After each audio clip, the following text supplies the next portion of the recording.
नमस्कार दोस्तों, आप देख रहे हैं एक भारत डेली और आपके साथ मैं हूं रामबाबू गौतम। बीते कुछ दिनों से सोशल मीडिया पर डॉक्टर रोहिणी घागरी ने चंद्रशेखर के चरित्र पर सवाल उठा करके तहलका मचा दिया है और अब ये सोशल मीडिया से मेन स्ट्रीम मीडिया में धीरे धीरे आने लगी है। लेकिन कहते हैं कि नेता के लिए उसका दामन और उसका चरित्र सबसे बड़ी पूंजी है और अगर इस पर एक बार दाग लग जाए तो इस दाग को धोने में बहुत समय लगता है और खासकर अगर ये दाग चरित्र से जुड़ा हुआ हो तब तो इस दाग को धोने में बहुत लंबा वक्त लगता है। तो कुछ इसी तरीके के संकटों से, कुछ इसी तरीके की परिस्थितियों से, कुछ इसी तरीके के हालात से नगीना से लोकसभा के सांसद चंद्रशेखर आजाद जी आजकल गुजर रहे हैं। तो मैंने ये जो वीडियो रिपोर्ट बनाई है इसको तसल्ली से देखना है। ये वीडियो रिपोर्ट में आपको 3 पहलू बताऊंगा और इन 3 पहलुओं पर मैं इस पूरे वीडियो में चर्चा करूंगा। दावा है कि अगर आप पूरा वीडियो देखेंगे तो आपके सारे डाउट जो है वो क्लियर हो जाएंगे। और आपसे अपील है, गुजारिश भी है कि जब आप ये वीडियो देख रहे हो तो उस समय आपको भावुक नहीं होना है, इमोशनल नहीं होना है, किसी बहकावे में नहीं आना है। पूरी रिपोर्ट मैंने तथ्यों के आधार पर, सारे आंकड़ों के आधार पर तैयार की है। इस रिपोर्ट को आप बहुत तसल्ली से, बहुत इत्मीनान से और बहुत बारीकी से समझने की कोशिश कीजिए। हालांकि मैं वीडियो एडिटिंग भी खुद करता हूं, इसमें थोड़ा समय लगा है और 6 घंटे मुझे इस रिपोर्ट को तैयार करने में लग गए हैं। लेकिन मेरा दावा है कि अगर आप ये पूरी वीडियो रिपोर्ट देख लेंगे तो आपके मन में जितने भी संदेह होंगे, जितनी भी शंकाएं होंगी डॉक्टर रोहिणी घागरी को लेकर और चंद्रशेखर आजाद को लेकर के, आपके मन में जो शंकाओं का भंवर उठ रहा होगा वो शांत हो जाएगा। इस वीडियो रिपोर्ट को देखने के बाद जो तस्वीर है, जो अभी तक धुंधली है, वो आईने की तरीके पूरी तरीके से साफ हो जाएगी। तो चलिए पिक्चर क्लियर करते हैं। डॉक्टर रोहिणी घागरी के बीच में और चंद्रशेखर आजाद के बीच में क्या कुछ चल रहा है, इसको सिलसिलेवार तरीके से समझने की कोशिश करते हैं। लेकिन उसके पहले मैं आपसे एक छोटी सी अपील करूंगा। अगर एक भारत डेली चैनल पर आप पहली बार आए हैं, आपने इस चैनल पर पहली बार विजिट किया है, तो इस चैनल को आप सब्सक्राइब जरूर कर लीजिएगा, क्योंकि एक वीडियो बनाने में बहुत मेहनत लगती है और अगर आप देखकर ऐसे चले जाते हैं तो वो अच्छा नहीं लगता है। तो सबसे पहले वीडियो को सब्सक्राइब कीजिए और उसके बाद समझने की कोशिश करते हैं साल दर साल डॉक्टर रोहिणी घागरी और चंद्रशेखर आजाद के बीच में क्या कुछ चल रहा है। तो इस कहानी की शुरुआत में पुरानी चीजें जो है पहले आपको थोड़ा ब्रीफ कर दूं। दरअसल डॉक्टर रोहिणी घागरी इंदौर के मध्य प्रदेश की रहने वाली हैं। वो एक सफाई कर्मी की बेटी हैं। उन्होंने स्विट्जरलैंड से पीएचडी की है। उन्होंने यूनाइटेड नेशन में एक बार भारत के नाम से उन्होंने संबोधित कर चुकी हैं वो यूनाइटेड नेशन को। और इसके अलावा वो अनुसूचित जाति वर्ग से हैं, बहुजन समाज की बेटी हैं। इस वजह से वो सोशल मीडिया पे और ज्यादा चर्चा में आई। 2024 का जब लोकसभा चुनाव चल रहा था तो अचानक से डॉक्टर रोहिणी घागरी ने चंद्रशेखर आजाद को लेकर के बहुत सनसनीखेज आरोप लगाए थे और उसके बाद ये आरोप का सिलसिला चलता रहता है। और अचानक, हालांकि उस समय भी चंद्रशेखर आजाद ने उनके आरोपों पर कोई सफाई नहीं दी, कोई रिएक्शन नहीं दिया, कोई प्रतिक्रिया नहीं दी और शांति से चुपचाप अपने चुनाव प्रचार में लगे रहे। चंद्रशेखर आजाद को उस समय सफलता मिली। नगीना की जनता ने उस समय डॉक्टर रोहिणी घागरी के आरोपों पर यकीन नहीं किया और चंद्रशेखर को बहुत जो है बड़ी सफलता दिलाई। 1 लाख से ज्यादा वोटों से चंद्रशेखर आजाद ने नगीना में दलित मुस्लिम समीकरण साध करके चुनाव जीता था। ये तो उस समय की बात हो गई। लेकिन डॉक्टर रोहिणी घागरी बीच बीच में आती हैं, चंद्रशेखर के ऊपर आरोप लगाती हैं, आकर के चली जाती हैं। लोकसभा चुनाव के दौरान उन्होंने आरोप लगाए, उसके बाद उन्होंने बधाई भी दी। ये सब तो सिलसिला चला। लेकिन अब डॉक्टर रोहिणी घागरी और चंद्रशेखर के बीच में तलवारें खिंच गई हैं। रोहिणी घागरी का आरोप है कि चंद्रशेखर आजाद ने उनकी इज्जत के साथ खेला है। बहुत सारी चीजें रोहिणी घागरी ने आरोप लगाए हैं, तो इनको सिलसिलेवार समझते हैं। डॉक्टर रोहिणी घागरी और चंद्रशेखर के बीच में किस तरीके की चीजें चल रही हैं और इनके 3 पहलू मैं आपके सामने उजागर करूंगा। इन 3 पहलुओं में सारी चीजें साफ हो जाएंगी। डॉक्टर रोहिणी घागरी ने 5 जून को 11:39 में एक ट्वीट किया और इसी ट्वीट के बाद जो है सुबह जब ये ट्वीट आया तहलका मच गया। इस ट्वीट में इन्होंने चंद्रशेखर आजाद की कई सारी पुरानी तस्वीरें और फोटो, जो तस्वीरें हैं और वीडियो हैं, वो जो है सोशल मीडिया पर इन्होंने डाला। उसके बाद सोशल मीडिया पर जैसे ये चीजें आई, सनसनी फैल गई। अब इसमें उन्होंने लिखा क्या? इसमें लिखा है डॉक्टर रोहिणी घागरी ने कि कल से कुछ चमचे बोल रहे हैं कि मुझे इसकी राजनीतिक चमक से प्यार था तो अब सच देखो। और जुलाई 2021 का मैसेज पढ़ो। मैं इनको शुरू में भाई बोलती थी, कोई गलत सोच नहीं थी, नियत तो इनकी पलटी मेरे स्विट्जरलैंड की जिंदगी देखकर। यह मेरे साथ स्विट्जरलैंड में सेटल्ड होना चाहते थे, या बोलते थे कि इन पर जितने पुलिस केस हैं इंडिया में काम नहीं कर पाएंगे, इनको सुकून की जिंदगी चाहिए थी। यहां पर इनको, इनके, इनका जो भी शब्द है ये चंद्रशेखर आजाद के लिए इस्तेमाल कर रही हैं रोहिणी घावरी। फिर उसमें लिखा है कि यह बोलते थे कि इन पर जितने पुलिस केस हैं ये इंडिया में काम नहीं कर पाएंगे, इनको सुकून की जिंदगी चाहिए थी। मैं तो खुद इनकी संघर्ष की साथी बनकर के बहुजन आंदोलन को मजबूत करना चाहती थी। इनका पूरी ईमानदारी से साथ भी दिया। इनकी पार्टी के अधिकतर लोग जानते भी हैं। मैं इनके 5 प्रदेश अध्यक्षों से बात करती थी, वो मुझे अपने राज्यों की हर खबर देते थे। एक वक्त के बाद वो इनसे ज्यादा मेरे वफादार हो गए। देखते थे आंदोलन के प्रति मेरी ईमानदारी कितनी ज्यादा थी। इसके बाद इन्होंने लिखा है कि ईश्वर ने सब देखा है, कौन सच्चा है कौन झूठा है। सच बोलने से डर कैसा, मैं डरती नहीं किसी से। मैं एक बात गारंटी के साथ बोल सकती हूं, अगर यह सांसद नहीं बनते तो आज यह मेरे साथ स्विट्जरलैंड में होते। इस सेंटेंस पे जरा थोड़ा आप गौर डालिएगा, इंफेसाइज करिएगा, इस पे जोर देना है, आपको दबाव देना है इस वाले वाक्य पे। अगर चंद्रशेखर आजाद आज सांसद नहीं बनते तो वो डॉक्टर रोहिणी घावरी के साथ स्विट्जरलैंड में सेटल्ड होते। ये रोहिणी घावरी का कहना है। और फिर उसके बाद लिखा है उन्होंने, कब तक हमारा देश औरतों को दबाएगा उसे ही गलत बोलेगा।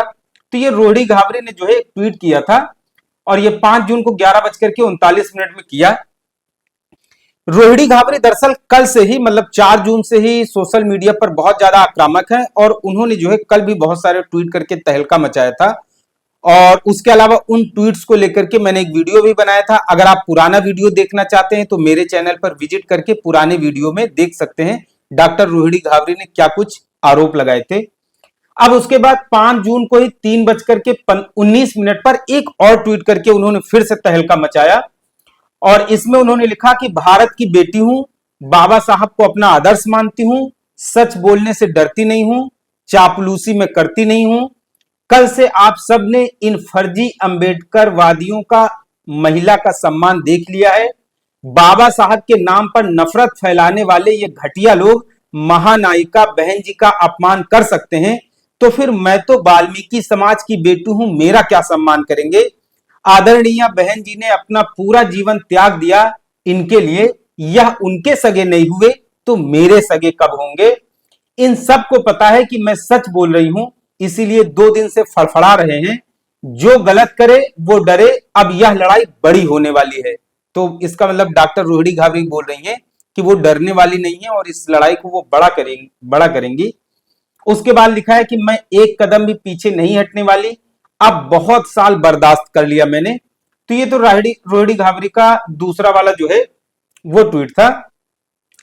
अब इसके अलावा रोहिणी घावरी ने एक और ट्वीट किया और उसमें इन्होंने ये आरोप लगाए, फोटो भी शेयर किए। इन्होंने कहा है सिर्फ डॉक्टर रोहिणी घावरी के साथ ही नहीं, चंद्रशेखर आजाद ने दलित समाज की, बहुजन समाज की और भी बेटियों की जिंदगी बर्बाद की है। इस वाले ट्वीट में उन्होंने लिखा है कि ये वाला ट्वीट जो है वो 4 जून का है और इसमें लिखा है कि इस लड़की ने चंद्रशेखर के खिलाफ एफआईआर की थी, लेकिन समाज ने दबाव बनाया, इस बहन का किसी ने साथ नहीं दिया। ये जाटव समाज की बेटी है जिसकी जिंदगी के साथ खेल करके उसे मरने के लिए छोड़ दिया गया। अपनी बहन बेटियों के सम्मान के लिए तुम खड़े नहीं हो सकते तो मेरे लिए क्या खड़े होगे। तुम एक चरित्रहीन को अपना नेता बनाओ, लेकिन वाल्मीकि समाज इसको गाली ही देगा हमेशा। ये रोहिणी घावरी का जो है ट्वीट है। अब इसके अलावा आप एक चीज यहां पर गौर फरमाइए कि जो डॉक्टर रोहिणी घावरी के, जैसे मैंने आपको बताया कि रोहिणी घावरी लोकसभा चुनाव के दौरान भी उन्होंने बहुत सारे आरोप चंद्रशेखर के ऊपर लगाए और बहुत सारे उस समय फोटो वीडियो भी शेयर किए थे। लेकिन जैसे ही चंद्रशेखर आजाद सांसद बनते हैं तो रोहिणी घावरी सारे ट्वीट डिलीट करके भाग जाती हैं और उनको बधाई भी देती हैं। तो इसलिए डॉक्टर रोहिणी घावरी पे भी आंख मूंद करके विश्वास नहीं किया जा सकता है। अब आप ये सोचिए 4 जून को जो डॉक्टर रोहिणी घावरी चंद्रशेखर आजाद को निकम्मा, नालायक और ना जाने क्या क्या, और ये भी कह रही थी कि मैं उससे अपना बदला लूंगी, अपने हाथ जो है गंदे करूंगी, इस तरीके के ट्वीट कर रही थी। और 5 जून को अगले दिन जब उन्होंने ट्वीट किया तो इसमें चंद्रशेखर आजाद के लिए पहले उन्होंने निकम्मा, नालायक और सबक सिखाने के लिए अपने हाथ गंदे करूंगी ऐसे शब्दों का इस्तेमाल किया। लेकिन 5 जून वाले ट्वीट में थोड़ा नरमी दिखी। इसमें बार बार लिखा है कि इनका, इनकी पार्टी, इनका संगठन, इनके साथ जिंदगी, इनके प्रति वफादारी।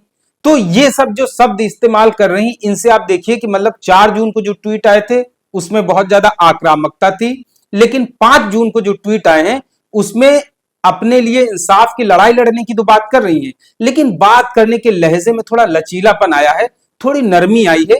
ये वाले जो ट्वीट 5 जून वाले आए हैं। अब आगे और बढ़िए, आगे मैं आपको और भी चीजें दिखाता हूं। तो अब इन सारे जितने भी ट्वीट अब तक मैंने आपको दिखाए, इन सारे ट्वीट को देख करके आपको अंदाजा लग रहा होगा कि डॉक्टर रोहिणी घाबरी जो है बीजेपी के इशारे पर चंद्रशेखर को बदनाम कर रही है। ऐसा हो भी सकता है, ऐसा भी हो सकता है कि डॉक्टर रोहिणी घाबरी बीजेपी की अंडर कवर एजेंट हो। जाहिर सी बात है, इस तरह के ख्याल आपके मन में जरूर आएंगे, लेकिन आप इस तरह के संदेश करें उसके पहले ही रोहिणी घाबरी ने बीजेपी के खिलाफ भी ऐसा बम फोड़ दिया कि विस्फोट हो गया बहुत तगड़ा वाला और हड़कंप मच गया। बीजेपी पर आरोप लगाया कि वो बहुजन आंदोलन को कुचलने के लिए छोटी छोटी पार्टियों और संगठनों पर करोड़ों रुपया खर्च करती है, और एक ट्वीट भी इसको लेकर के किया और सबूत भी पेश किया। उन्होंने पैसों से भरा एक बैग भी पोस्ट किया और आरोप लगाया कि बीजेपी छोटी छोटी पार्टियों को, छोटे छोटे संगठनों को बहुजन आंदोलन को कुचलने के लिए इस्तेमाल करती, उनको फंडिंग करती। उसका बाकायदा सबूत के साथ पोस्ट किया। अब उस ट्वीट में लिखा क्या है, यह भी मैं आपको बताता हूं। इसमें लिखा है कि जब तक बीजेपी से ऐसे नोटों के बैग आते रहेंगे, बहुजन मिशन चलता रहेगा और दलित मूर्ख बनता रहेगा। जिस दिन मैंने ये बैग देखा था, मैं समझ गई थी कोई मिशन नहीं चल रहा है, बल्कि दलाली चल रही है। समाज को जब तक समझ आएगा बहुत देर हो चुकी होगी। आज चाहे जितना बुरा बोलना है बोलो, लेकिन मेरी हर एक बात सच है, इतना जरूर याद रखना। बहुजन समाज का सच्चा हितैषी कौन है, ये आने वाले लोग में समझ जाएंगे। आने वाले समय में बीजेपी से लड़ने की सिर्फ नौटंकी होती है, इसकी पूरी पार्टी, संगठन सब बिका हुआ है। मैंने समाज को बचाने की बहुत कोशिश की, अभी भी कर रही हूं और आगे भी करती रहूंगी। ईमानदार इंसान किसी से नहीं डरता है, ये रोहिणी घाबरी ने ट्वीट किया है। अब आगे और बढ़ते हैं। अगर रोहिणी घाबरी ने 2021 के फोटो, ट्वीट और वीडियो संभाल कर रखे हैं, जो इन्होंने 5 जून 2025 को किया है, तो इससे आप अंदाजा लगा सकते हैं रोहिणी घाबरी के पास दरअसल जो है वो बहुत मटेरियल है। उनके पास बहुत सारे फोटो होंगे, अभी उनके पास और भी सारे वीडियो होंगे, क्योंकि स्विट्जरलैंड से पढ़ी हुई, यूनाइटेड नेशन में भारत को संबोधित कर चुकी एक पीएचडी स्कॉलर जो कि विदेश में है, और तो जाहिर सी बात, जिसने डॉक्टरेट कर रखा है, तो जाहिर सी बात है वो कोई मामूली लड़की नहीं है। और उसके पास चंद्रशेखर आजाद की जरूर उसने कोई न कोई नस दबा रखी, उसके पास जरूर जाहिर सी बात है कोई न कोई बड़े सबूत होंगे, कोई न कोई बड़ी फोटो होंगी, और भी बहुत सारे अंतरंग फोटो हो सकती है, वीडियो हो सकते हैं।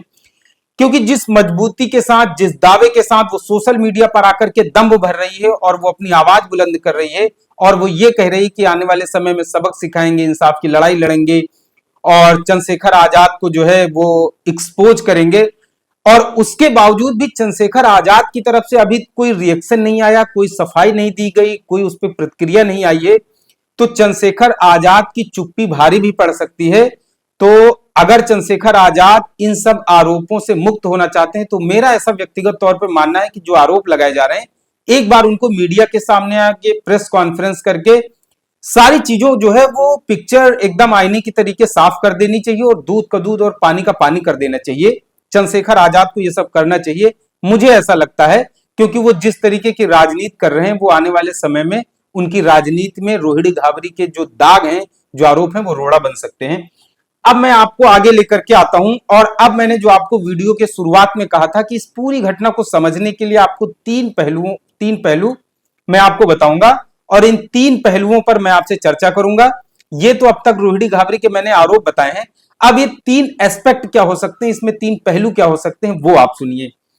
इस घटना का पहला पहलू यह हो सकता है कि संगठन और पार्टी जब चलने लगी हो, तो बीजेपी से बहुत ज्यादा पैसा भी आने लगा हो। तो ऐसा हो सकता है कि पैसा ज्यादा आने पर बंटवारे को लेकर के रोहिणी घाबरी और चंद्रशेखर आजाद के बीच में कोई विवाद हुआ हो। जाहिर सी बात है भीम आर्मी और आजाद समाज पार्टी जब बहुत तेजी से उभरने लगी, दलित युवाओं में जब भीम आर्मी को लेकर के क्रेज बढ़ने लगा तो बहुत बड़े स्तर पर इसमें फंडिंग आई। और जैसा कि अभी रोहिणी घावरे ने बताया कि वो कई सारे प्रदेश अध्यक्षों से खुद बात करती थी, खुद मैनेज करती थी।